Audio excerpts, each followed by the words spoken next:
Happy new year guys, आपका बहुत बहुत स्वागत है मेरे यूट्यूब चैनल में। आज की इस वीडियो में हम लोग रिव्यू करेंगे Maruti Suzuki Swift petrol VXI का। ये टॉप एंड वेरिएंट नहीं है, तो हम देखेंगे कि इस वेरिएंट में हमें कौन कौन से फीचर मिलते हैं और ये गाड़ी अपने प्राइस को कितना जस्टिफाई करती है। तो this is the front end of the car और फ्रंट से गाड़ी कुछ इस तरह दिखती है। गाड़ी में बहुत ज़्यादा कर्व्स है जो बहुत सारे लोगों को बहुत ज़्यादा पसंद आते हैं और बहुत सारे लोग इसे हेट करते हैं। गाड़ी में क्योंकि ये VXI मॉडल है तो इसमें बहुत ज़्यादा एक्सेसरीज हमें नहीं मिलता है। हमें मिलता है बस एक basic light, indicator, low beam and high beam. इसके अलावा इस मॉडल में हमें फॉग लैंप्स भी नहीं मिलते हैं। तो ये है गाड़ी का साइड प्रोफाइल। तो साइड प्रोफाइल में डिफ्रेंशिएट करने के लिए हमें एक ऐसा चीज़ मिलता है जो कि जनरली हैचबैक्स में नहीं मिला करता था, जो है रियर गेट का एक्सेस। ये बहुत सारे लोग इसे ढूंढते रह जाते हैं और उन्हें मिलता नहीं है कि गाड़ी में का गेट कैसे खुले। तो गाड़ी का गेट खोलना थोड़ा सा डिफ़िकल्ट है और इसे खोलने के लिए हमें अपना हाथ ऊपर करना पड़ता है और ये यहाँ से खुलता है। उसके अलावा अगर टायर की बात की जाए तो इसका साइज़ है 165/80 R14/85T। तो ये है गाड़ी का रियर एंड और रियर में भी जो इसका कर्वी डिज़ाइन एलिमेंट था वो बरकरार रहता है। यहाँ पे हमें बहुत सारे कर्व देखने को मिलते हैं और उसके अलावा हमें यहाँ मिलता है एक रियर टेल लाइट और उसके अलावा यहाँ हमें वाइपर्स भी नहीं मिलते हैं। ऊपर में हमें मिलता है एक स्टॉप लैम्प और यहाँ पे लगा है एक आफ्टर मार्केट बम्पर। इस गाड़ी को के बूट में एक्सेस करना भी काफ़ी आसान है। अगर गाड़ी अनलॉक्ड है तो just we have to press a key over here और rather a button over here and the boot releases itself. गाड़ी का बूट का size it's decent, it's not very big और नॉट वेरी स्मॉल और ये boot काफ़ी practical है क्योंकि ये काफ़ी स्क्वायरिश फील होता है। तो यहाँ पे सामान ज़्यादा से ज़्यादा रखा जा सकता है, लेकिन यहाँ पे एक प्रॉब्लम है कि इसका लोडिंग लिप और लोडिंग फील बहुत ज़्यादा हाई है। तो जब हमें भारी सामान को रखना होगा तो ये हो सकता है हमारे कमर में थोड़ा दर्द दे दे और भारी सामान को यहाँ तक उठा के रखना भी डिफ़िकल्ट हो सकता है। तो उसके अलावा इस बूट से हमें और दूसरी कोई कंप्लेन नहीं है। बूट को बंद करने के लिए भी यहाँ पे 2 हैंडल दिए गए हैं। तो इट अबाउट द प्रैक्टिकलिटी। तो अब मैं आ चुका हूँ गाड़ी की फ्रंट सीट्स पे।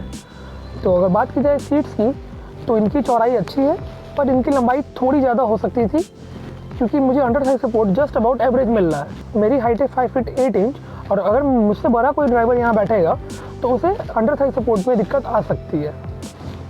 उसके अलावा गाड़ी का स्टीयरिंग यूनिट काफ़ी प्रीमियम फील होता है, काफ़ी स्पोर्टी फील होता है और राइट हैंड साइड में हमें मिलता है power window controls, lock unlock की, आउटसाइड रियर व्यू मिरर को एडजस्ट करने वाला कंट्रोल्स। पावर विंडोज का कंट्रोल भी ऑलमोस्ट सही जगह पोजीशन किया गया। इसे थोड़ा सा आगे होता तो ये बेटर होता, अदरवाइज मुझे इससे और दूसरा कोई कंप्लेन नहीं है। स्टीयरिंग यूनिट पे हमें मिलता है volume controls, source control, mode control, mute button and call accept switch, call decline switch and Bluetooth control. उसके अलावा राइट हैंड साइड में हमें मिलते हैं लाइट्स के कंट्रोल्स और लेफ्ट हैंड साइड में हमें मिलता है वाइपर्स का कंट्रोल्स जो मैं चलाते टाइम दिखाऊंगा। उसके अलावा सेंटर में हमें मिलता है एक छोटा सा गियर लीवर जो काफ़ी छोटा और काफ़ी स्लीक है। तो ये है गाड़ी का सेंटर कंसोल। यहाँ हमें मिलते हैं 2 राउंड एयर वेंट कंट्रोल्स। ये है कंपनी फिटेड म्यूजिक सिस्टम और यहाँ नीचे हमें मिलता है AC कंट्रोल्स जो कि मैनुअल है। This is not an automatic climate control, it's manual unit. यहाँ म्यूजिक सिस्टम में हमें मिलता है FM और यहाँ हमें मिलता है ये ब्लूटूथ यूनिट है, तो इसमें हम लोग ब्लूटूथ कनेक्ट कर सकते हैं। उसके अलावा ऑक्स और USB का कंट्रोल्स यहाँ नीचे दिया गया है और साथ ही में नीचे मिलता है एक पावर आउटलेट। नीचे एरिया में बहुत ज़्यादा स्पेस है तो यहाँ पे एक फ़ोन और 2 छोटे बॉटल्स को आराम से रखा जा सकता है। क्योंकि इस गाड़ी में हमें मिलता है कंपनी फिटेड म्यूजिक सिस्टम, तो चलिए हम लोग चेक करते हैं कि साउंड क्वालिटी कैसी है।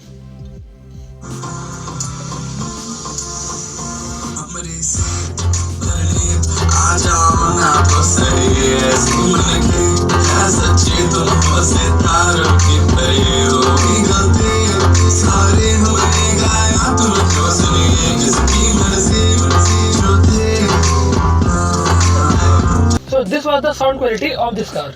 तो साउंड क्वालिटी तो काफ़ी अच्छी है पर डोर्स में हमें थोड़ा बहुत वाइब्रेशन फील होता है।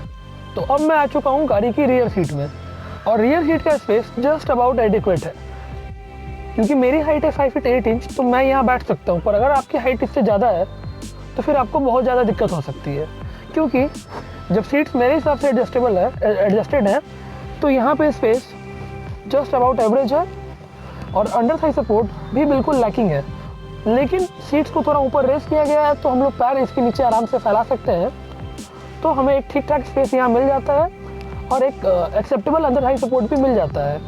पर यहाँ जो सबसे बड़ा प्रॉब्लम है वो ये है कि ये हेड रेस्ट एडजस्टेबल नहीं है और ये मेरे हिसाब से भी अनकंफर्टेबल है। उसके अलावा हेडरूम तो बिल्कुल एवरेज है और यहाँ पे हमें मिलता है एक हैंडल। पर इस सीट्स की अच्छाई ये है, या फिर rather the advantage of back seat इस कि यहाँ पे हमें पावर विंडो कंट्रोल्स को बहुत सही जगह पोजीशन किया गया है और उसके अलावा डोर्स में हम लोग एक 1 लीटर की बॉटल्स को रख सकते हैं और यहाँ हमें मिलता है एक स्पीकर यूनिट, क्योंकि इस गाड़ी में हर डोर्स पे स्पीकर मिलते हैं तो उस कारण म्यूजिक क्वालिटी थोड़ी अच्छी है। तो it was about the good points of the car और rather it was the advantage of this car. पर ये गाड़ी पीछे बैठने के लिए तो बिल्कुल नहीं बनी। यहाँ पे आप छोटे बच्चों को या कम हाइट वाले एडल्ट्स को ही बैठा सकते हैं। अगर आपकी हाइट ज़्यादा है तो ये सीट आपको बिल्कुल भी पसंद नहीं आएगी। तो कुछ ऐसा दिखता है इसका इंस्ट्रूमेंट क्लस्टर। यहाँ हमें मिलता है एक बड़ा स्पोर्टी सा स्पीडोमीटर, लेफ्ट इधर मिलता है हमें लेफ्ट हैंड साइड पे आरपीएम मीटर, बीच में हमें बहुत सारी इन्फॉर्मेशन अवेलेबल है जैसे fuel consumption, range, average fuel economy et cetera. तो अब देखते हैं गाड़ी के वाइपर्स कैसे हैं। So a total of 6 jet sprays on the windscreen and does its duty very well. तो चलिए अब देखते हैं कि गाड़ी चलाने में कैसी है। So now I am in the first year.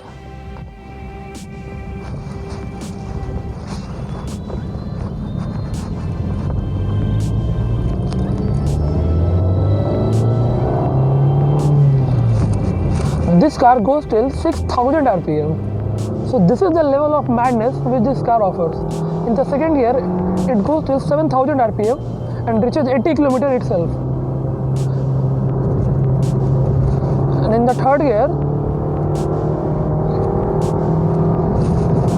it can go up to 120 km per hour very easily. So this was the level of performance, guys.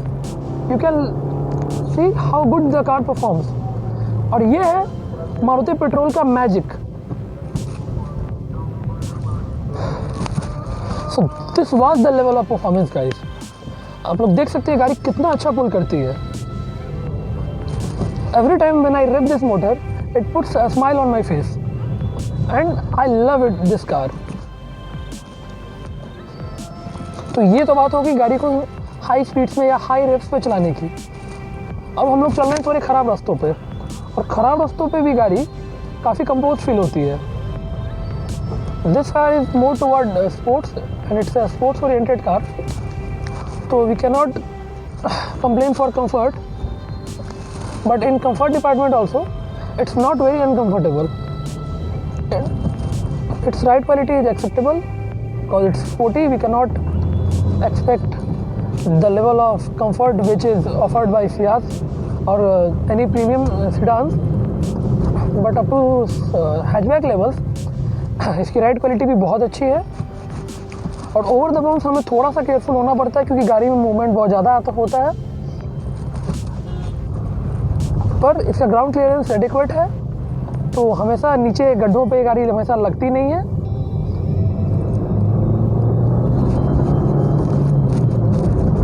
इस गाड़ी का स्टीयरिंग फील भी काफ़ी बढ़िया है।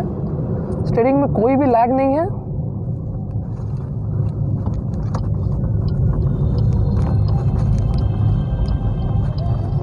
ये गाड़ी काफ़ी इजी टू ड्राइव गाड़ी है। इस गाड़ी से टर्न करना काफ़ी आसान है और टर्न के लिए हमें कुछ ज़्यादा सोचना नहीं पड़ता। ये गाड़ी ओवरऑल एक स्पोर्ट्स कार की तरह फील होती है। Around it's a budget sports car for those who wants a good performance but in a very less price. बहुत सारे लोग इसे देसी मिनी कूपर भी बुलाते हैं। मैंने इसका डीजल वेरिएंट भी चलाया, पर वो गाड़ी थोड़ी सी हेवी फील होती है। पर this petrol engine makes the car very lighter and दस इसकी परफॉर्मेंस काफ़ी अच्छी है।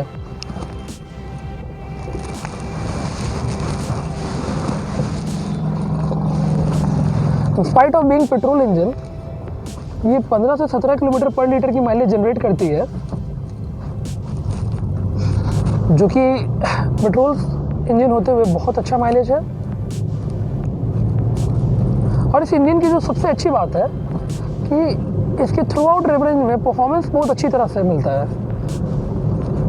इट इज़ नॉट मैंडेटरी कि हमें परफॉर्मेंस लेना है तो हमें टॉप एंड में ले जाना होगा गाड़ी को।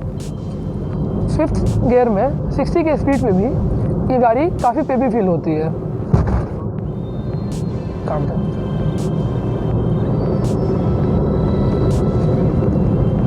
गाड़ी के ब्रेक्स भी काफ़ी अच्छे हैं और 60 की स्पीड से भी रुकने में बहुत ज़्यादा समय नहीं लगता है।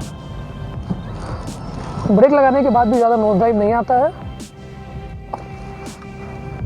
और आइडियली भी ये गाड़ी हायर आरपीएम तक आराम से चली जाती है।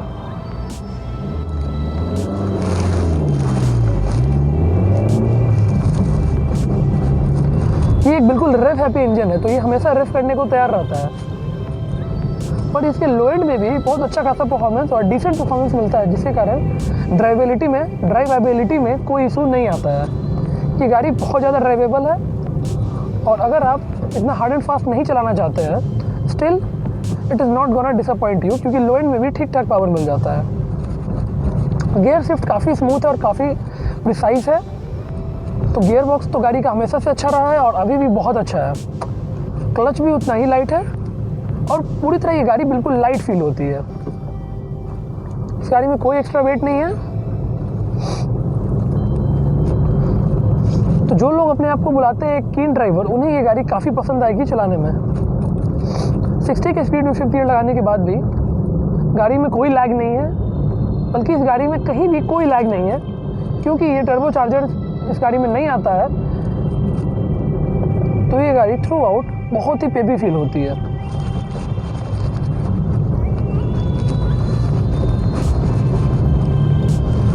इस गाड़ी के बहुत सारे डाउन साइड्स हैं, बट इसकी ड्राइविंग इतनी अच्छी है कि वो आपके सारे डाउन साइड्स को भुला देती है।